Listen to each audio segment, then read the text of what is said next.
Je prendrai une question pour chaque journal. Donc je vous laisse le temps d'y réfléchir et j'y répondrai à l'issue. Je pense que dans ce discours, en tout cas j'espère vous aurez réponse à bon nombre de votre questions. C'est un peu l'objectif.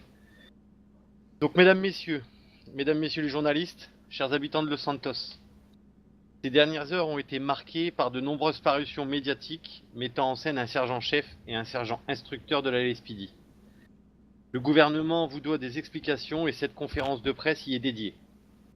D'une part, nous avons pu voir un sergent instructeur avec des cadets non armés en plein centre-ville tentant de rétablir l'ordre alors qu'ils étaient pris à partie par des concitoyens non coopératifs. Pouvons-nous sérieusement reprocher à un agent LSPD de mettre sa vie, celle de ses cadets et celle de nombreux concitoyens en sécurité, en tentant, je vous l'accorde, par la violence de rétablir l'ordre auprès d'un concitoyen qui n'avait qu'une envie, empêcher la LSPD de faire son travail?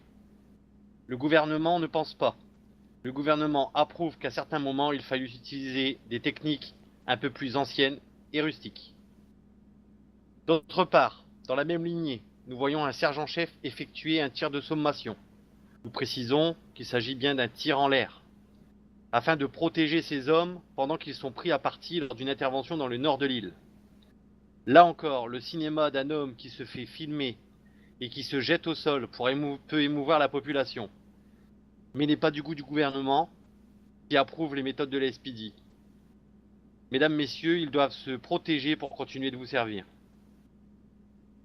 Ensuite, nous avons vu l'affaire d'un sergent-chef accusé de diffamation après avoir publié sur le réseau social Lafinvader la salubrité d'un tatoueur de l'île. Après enquête, le gouvernement confirme que le tatoueur Blazing Tattoo, géré par Madame Romanoff, est tout à fait dans les règles d'hygiène et le gouvernement s'excuse des dommages causés. Le sergent-chef a été sanctionné et l'entreprise, après discussion et accord, s'est vue dédommagée financièrement.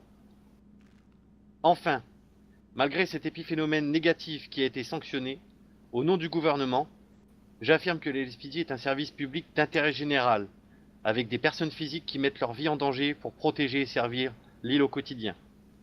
J'invite donc nos médias à davantage mettre en avant les réussites de ce service, car nous avons la responsabilité collective que de soutenir ces femmes et ces hommes qui ont prêté serment de protéger et servir. Merci à toutes et à tous de nous avoir entendus et compris. Vive les États-Unis d'Amérique, vive Los Santos, que Dieu vous garde.